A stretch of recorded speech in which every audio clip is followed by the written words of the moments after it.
Donc on trouve des virus dans toutes les espèces. Alors on va parler de virus émergent quand un virus change d'hôte pour aller infecter une nouvelle espèce qui n'y avait pas été préalablement exposée. Donc l'humanité a toujours été confrontée à des virus émergents. Ces dernières années, on a vu émerger le virus du sida, celui de l'hépatite C, on a vu bien sûr les coronavirus et de nouveaux virus grippaux.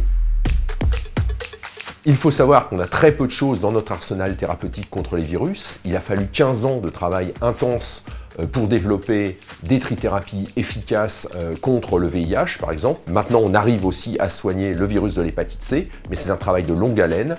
Et par exemple, pour le coronavirus, on a encore très peu de médicaments efficaces qui ciblent directement le virus. Alors on peut citer bien sûr les coronavirus, mais aussi le virus Ebola, un certain nombre de fièvres hémorragiques, et puis aussi tous ces virus comme chikungunya, Zika, qui étaient déjà plus ou moins apparus dans l'espèce humaine, mais là qui ont fait l'objet d'une réémergence ces dernières années.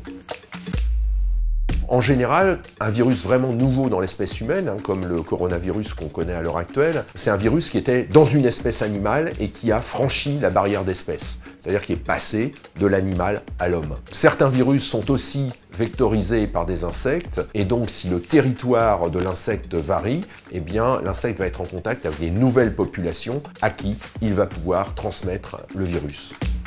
Donc ces prochaines années, on pense qu'avec le réchauffement climatique, les modifications éventuelles de mode de vie, eh bien on va avoir des virus qui circulaient plutôt dans la faune sauvage qui risquent éventuellement d'être transmis aux populations humaines. Donc oui, on pense qu'on sera beaucoup plus exposé à des maladies émergentes.